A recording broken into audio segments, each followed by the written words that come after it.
This video is brought to you by 3, bringing you 4G at no extra cost and some exclusive deals over at btech.com. Hey guys, welcome to btech. It's Basil here with the Samsung Galaxy S5. We've reviewed the Sony Xperia Z2, we've reviewed HTC's One M8. We've got two premium phones in them. The Samsung Galaxy S5 is premium on paper, it's got great spec, and of course a very powerful processor, not to mention a heart rate monitor on the flip side, a fingerprint scanner below the base, and it's the only phone with a USB 3 port and a removable back cover. That means you can also swap out the battery. So a lot to love about this phone from the offset, but is it as good as the competition, and would we recommend one? We have a white and a black Samsung Galaxy S5 with us, and it makes sense we bring the black one right into frame so that we can also bring a black Samsung Galaxy S4, thereby comparing the two. The first thing we notice that's different is the back cover is way less glossy, as in it's completely matte. You've got this dotted pattern and it feels richer in the hand. It's also got flatter sides than the Galaxy S4. It's bigger too. Maybe that's down to the waterproofing, but it is significantly bigger. We can see up at the top here you've got quite a lot more Samsung Galaxy S5 than you do Samsung Galaxy S4, despite the fact the screen is only 5.1 inches by contrast to 5 inches. Also, flipping it around, obviously you've got no heart rate monitor on the Galaxy S4. All in all though, you can still, at least from the front, tell they are the same family of devices, but it's when it gets turned around that things get a little bit more interesting on the Galaxy S5. We can also bring the white version into frame because it's available in a range of colors. Like we said, you've got this white version, which we like the black and white version quite a lot by contrast to the blue version and the brown and gold versions, which we weren't so hot on. As far as key buttons and ports go, on the right hand side of the phone is where you can find a power button, and on the base of it is where you can see a micro USB 3 port, and that is underneath a flap. The flap is there because this thing is water and dust resistant. On the left side of the Galaxy S5 you've got a volume rocker, while up at the top infrared blaster and a 3.5mm headphone jack. Flipping the phone around and you can see it's actually quite an attractive backing in certain lights. Has a 16 megapixel camera at the top side, heart rate monitor and a flash. Down at the base is that speaker, and we can open all that up to reveal that water resistant layer right there, as well as a removable battery, a micro SD card slot and a micro SIM slot as well. Closing that up, we want to make sure it's literally closed up all over. We want to hear lots and lots of clicks because this needs to be closed up in order to ensure that the phone is water resistant. Just for some quick size comparisons, we can pull a few other phones into frame. This is how it stacks up size wise with the HTC One M8. The M8 has a smaller screen, but thanks to those boom sound speakers it is bigger. It's significantly heavier with its metal body, but it also feels significantly more premium as well. Moving that out of the way, we can bring a Sony Xperia Z2 into frame. And you can see again the Z2 is significantly larger, making the Galaxy S5 the most manageable of all the flagships to date for 2014. Sorry. Flipping it around, you can see though the glass front and back Xperia Z2 does look and feel again a little bit more premium than the Galaxy S5. Pulling that out, and finally we can bring in an iPhone 5S. The iPhone 5S much smaller, so the most manageable flagship without a shadow of doubt on the scene right now. Actually, we'll do one more phone just so you can really gauge exactly how big this Galaxy S5 is, and that's pull a Samsung Galaxy Note 3 into frame. You can immediately see the corners very similar, and the edges much more similarly styled, but you've got this different backing on the Galaxy Note 3, and that's that faux stitching and the matting. We actually quite like the matting, but we weren't fans of the faux stitching. We'd say generally the Galaxy S5 does feel better in hand as well. Samsung's loaded up the Galaxy S5 with a great screen. Super AMOLED, Full HD, 5.1 inches. On paper it looks virtually identical to its predecessor. Bringing it closer into frame, and you can see you've also got those really nice punchy colors, deep dark blacks as well. If we jump into one of the menus, for example, you can make out very deep blacks. You've got some improvements though, especially when it comes to brightness control. If we pull down the brightness toggle all the way, you can't even see what's going on the screen, and that is actually perfect. Why? Well, when you're reading this thing at night, it's so comfortable, much more comfortable than any other phone we've ever used, in fact. You've also got the ability to control the way that the screen displays content. So if we jump into screen mode, you can see you've got adapt display, dynamic, standard, professional, photo or cinema. If we leave it on adapt display, it's actually going to cater for whatever application you've got open, whether it's Google Play, Books, or the gallery or the camera. And this actually does a really good job of tapering colors. AMOLEDs have habitually oversaturated colors to a zealous level. They really look almost neon. They're just so over the top. But the Galaxy S5 is actually probably the most tapered AMOLED we've used to date. This is a picture that was taken on the HTC One M8. You can see we've got the brightness set to full right here. We've got the brightness set to full also on all our other devices, and we've got an HTC One that actually took the picture. We'll bring that into frame so you can compare and contrast. When we were actually doing our screen comparison before, we didn't do it with any pictures. We did it with a colored shot. So hopefully anyone who complained about that will appreciate this comparison. You can see the colors are actually relatively similar. The HTC One, in fact, looks like it's a little bit more vibrant than the Samsung Galaxy S5. If we were to pull the Sony Xperia Z2 into frame, that is way more vibrant than the Samsung Galaxy S5. So the Samsung Galaxy S5 actually tapers things and is really nice and visually pleasing. Sure, Sony's X-Reality for mobile engine is switched on the Xperia Z2, making everything more saturated. But chances are that's how it will be on your phone, and most people who buy the phone, so we didn't think it wise to turn it off. What you can also expect from the Samsung Galaxy S5 is fantastic viewing angles that definitely beat out the competition. So if we get them all in full screen, you'll be able to make out the Samsung Galaxy S5 is the easiest to see, followed by the HTC One, followed lastly by the Sony Xperia Z2. So all in all, the Samsung Galaxy S5 manages to balance out super vibrant, saturated colors throughout the user interface, which is exactly where you want them, and games obviously with a much more tapered color palette when you get to the gallery. Whites aren't as accurate as the HTC One M8, for example, and there is no white balance control as on the Sony Xperia Z2. So that's probably the only area the screen really falls behind. Anyone who likes Super AMOLED display colors and punchy colors in general will love the Samsung Galaxy S5. The HTC One has the most accurate whites, and the Sony Xperia Z2 is the most customizable display, and it's probably the best for showcasing things like movies, but it does pack the weakest viewing angles. It's Android 4.4.2 with TouchWiz Magazine UI over the top of it. We've got this black version set up with the out-of-the-box experience, whereas the white one we've got in the background has the experience we've customized quite heavily. We're going to start off with the stock experience, and you can see 3 home screens by default. You've got the option to pinch out, add more home screens at will. You've got some widgets on here. The first widget you'll see is a weather and clock widget. You've also got a Google widget, and this works with the voice command, OK Google, and as you saw right there, it just activated. You've also got some options below that, shortcuts and a folder. The folder can be customized with color settings, for example, and you also aren't constrained to a 3x4 grid. You've got the option to add as many widgets as you want within reason, of course. Swipe across, S Health widget, which is Samsung's health suite. You've also got Geo News, which tells you if there are any issues in the area in terms of flooding, for example, or tremors. Kids mode and gallery down below. Kids mode's an interesting one. So you know what it is. It keeps your phone safe so that your kids can use it, but at the same time, it requires you to download it, hence the downward arrow. There are a few applications that you'll need to download in order to use. If we jump into our applications tray, we can get them through Galaxy Essentials, which is quite nice and easy. It also means that this gives you the option to install them or not, which is nice. It means less bloatware. Galaxy Essentials and Galaxy Gifts. Galaxy Essentials, like we said, sends you straight through to apps it suggests for your Galaxy S5. Galaxy Gifts, promotional offers for your phone, such as Deezer Music for 6 months and Endomondo Premium for 12 months, for example.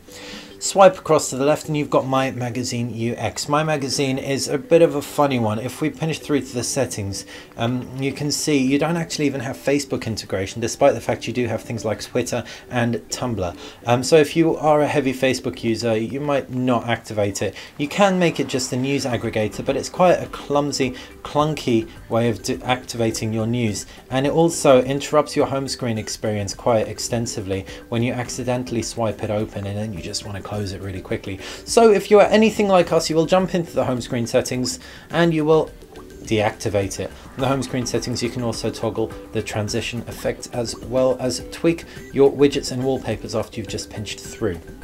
In the applications tray, you'll see you have all your applications. If you swipe across, you also have your folders. You can't integrate folders into applications into the same view, so folders occupy their own space. Pull down from the top, you have notifications, you have brightness toggles, S-Finder, Quick Connect, and you've also got some quick toggles.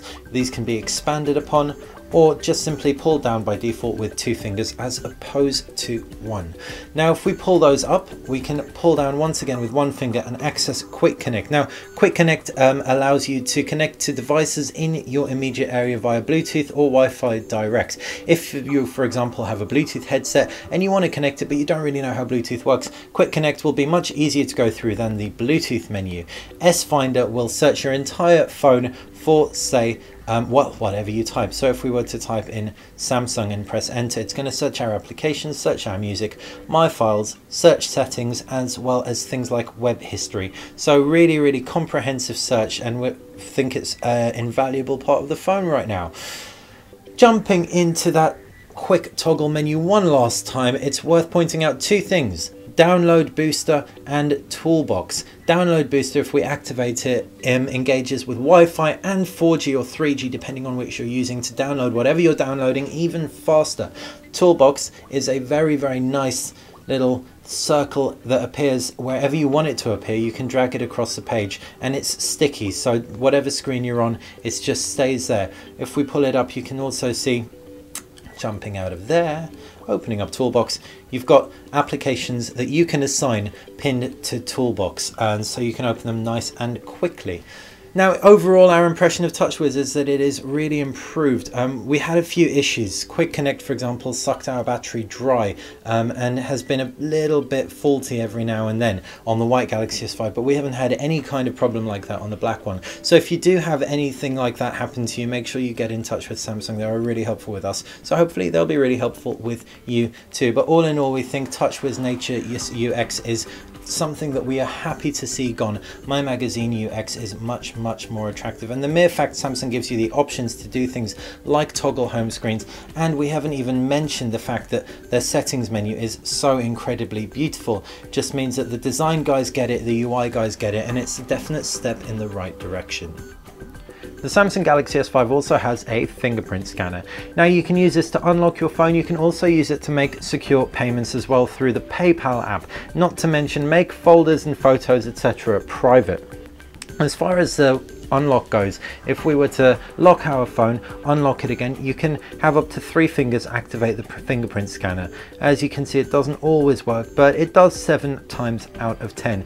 We've also got it set up so that it works with our thumb as well, so swipe down and it recognized it. We probably wouldn't do this for our lock screen as that gets very frustrating, but we definitely would take advantage of it for secure payments or making sure our private files remain private. There's also a code that you can enter should your fingerprint fail you. It makes sense we talk about S-Health a little bit, seeing as the fact you've got a heart rate monitor on this thing. Open up the application and you've got a pedometer reading. You've also got your calories burnt for the day and your food intake. You've got pedometer, exercise and heart rate on the bottom as well. Tap through on exercise, you can set exercise. Tap through on heart rate, it will read your heart rate. So if we were to tap through on that and overlay our finger, we're presented with a red light when our finger's overlaid, and it will read our resting heart rate. If we click on more apps, we can also download more applications such as Endomondo. This device ships with 12 months free Endomondo Premium, so it will actually integrate your heart rate into your Endomondo information as well, and you can access it all through the Samsung S-Health suite. As for heart rate, you can measure it either on the device, or if you've got a Samsung Gear 2 or a Gear Fit, it's all integrated very tightly. Pull in from the left hand side, and you've also got pedometer, exercise, heart rate, food, coach, weight, and more apps on the left too. If you enter your weight, you can set calorie goals, etc. based on how much you want to lose by what time, and the coach just talks you through it. It's a nice neat app, it looks decent. We really like Samsung's circular iconography, as we said, and that Endomondo integration calibration is very appreciated. Having said that, if you've already got your own ways of tracking your fitness or you're really not too concerned about your health, this won't be make or break, but still it's nice to have. You can activate the 16 megapixel camera on the Galaxy S5 very quickly from the lock screen or just by tapping the camera shortcut. It's very quick to take a picture. It just took a picture now, but it's also quick to focus when we tap and then take a picture. We'd always recommend you tap and then take a picture rather than just happy snap a picture. The reason being, if you snap a picture, it takes so quickly, but it doesn't always focus before it actually takes a picture, and so you can end up with blurry pictures like this. If we look at the second picture where we actually took the time to tap, it's all significantly sharper and looks much more on point. There's a fair bit of post-processing going on here to sharpen everything up a little bit, and we would say that it doesn't perform quite as well as the Sony Xperia Z2, for example, but images are a lot more rammed with detail than on the HTC One, despite the fact this doesn't have as many manual controls. Now, it is definitely worth saying though that the UI is preferable in many ways to all the UIs out there because it's so extensively customizable. If we, for example, take a look on the left hand side, you've got front-facing camera, background defocus, HDR, flash, or a toggle. It's a toggle that we're interested in because all of these settings right here can be dragged through to the left and left there as shortcuts. As far as the background defocus goes, we can give you an idea as to how that works. We can take a picture of Petro. Picture saved, unable to apply focus. We'll need to come in much closer for this to work, and further in that case for this to work.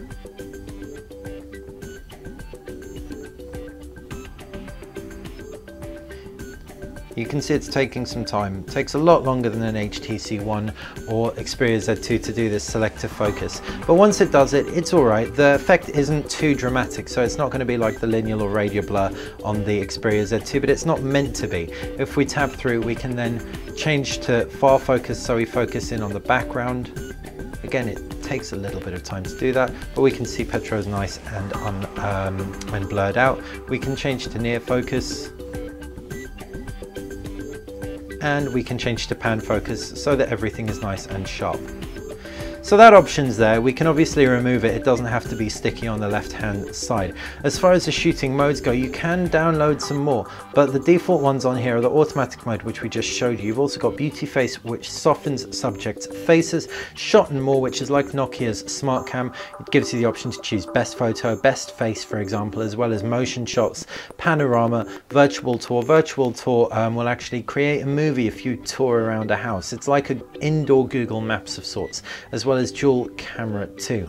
We generally found these shooting modes weren't quite as on point as their counterparts on other from other manufacturers. Shot and more, for example, isn't as easy to use as Nokia's smart camera. The refocus made us retake shots a lot more than Sony's or HTC's, and the virtual tour wasn't quite as smooth a user experience as we'd want it to be. The dual camera is really nice and on point though, and easy to control. More importantly though, the sheer automatic mode is an absolute joy. Picture quality as well, really strong, really nice, vibrant, and the flash is very bright as well. As far as video goes, this thing shoots in a load of formats. Aside from the fact you can shoot in 4K, Full HD, and HD, as well as VGA, you can also shoot multiple speeds: slow motion, fast motion, and smooth motion, which is 60 frames per second. If we jump in slow motion, you can also shoot at different speeds, an eighth, quarter, or half speed, which is perfect for anyone who wants to tinker with that. The slower speeds, however, are shot at 720p, and there is no UI to slow down things like you can with iOS or timeshift video on the Sony Xperia Z2. Jumping out of that, you can also see you've got stabilization on video, as well as a bunch of other stuff like grid lines, exposure value, control, etc. So a really nice customizable user interface, not as prosumer as, for example, the HTC One or the Nokia Lumia 1020, but a lot simpler, for example, than the manual shooting modes of the Sony Xperia Z2. And it's all integrated into the automatic shooting mode, so no need to jump between a superior auto and manual. The Samsung Galaxy S5 screen is just itching to be enjoyed. Whether it's apps like Netflix, your own movies, photos, they're gonna look fantastic. In bright sunlight, the blacks may get a little bit samey, but that's really, like we said, only noticeable in bright sunlight. Otherwise, they just look very deep and colors look very nice and saturated. We've got our finger over the speaker. That should illustrate how easy it is to cover up. When watching a movie, you will want to plug in your own cans, therefore. You can, of course, hold it like so, in which case you will project sound to your ears, but it's not going to be as good as having aptX lossless Bluetooth headphones, for example, which this phone can take full advantage of. Music as well, therefore, you'll just want to get music off here and onto some decent speakers, but you will be able to hear this phone if it rings in your pocket or coat.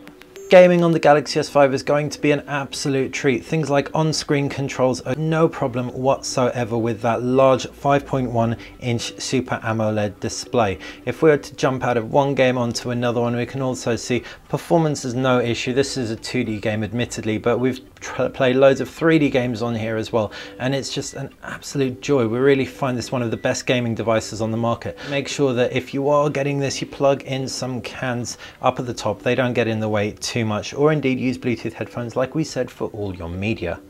In fact, we can pretty much say the same about the entire experience on the Galaxy S5. Performance is on point. 2 GB of RAM, that 801 processor really does nail it. It's much smoother than the Galaxy S4 was. And indeed the Galaxy Note 3, even though the Note 3 had 3 GB of RAM.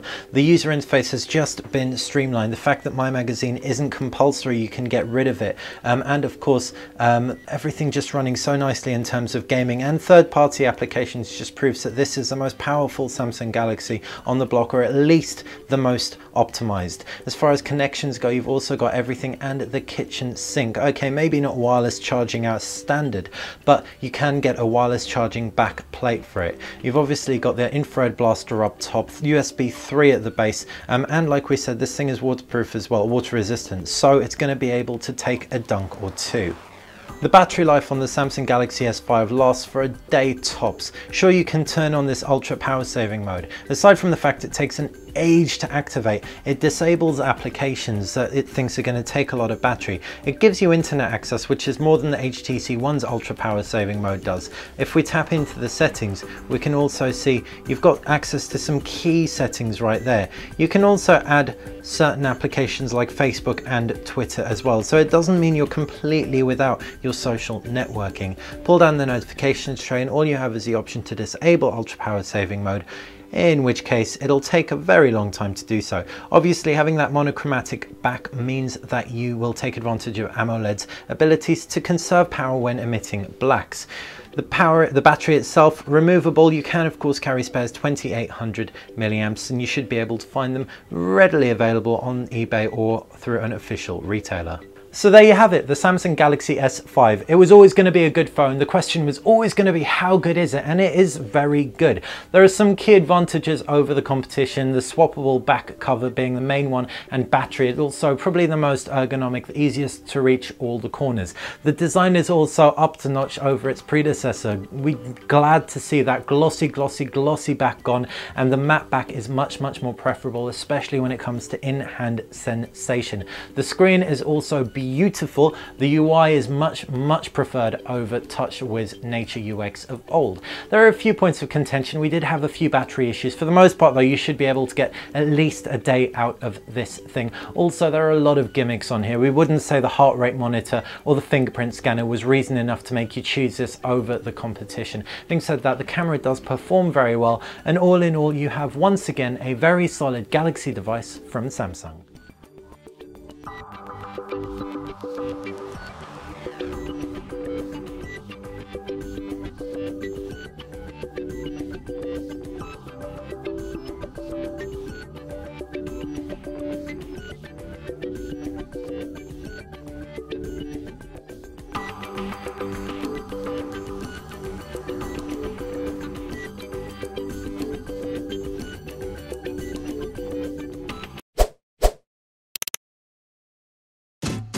At the top of the screen is where you can find 3 hand-picked videos for your viewing pleasure.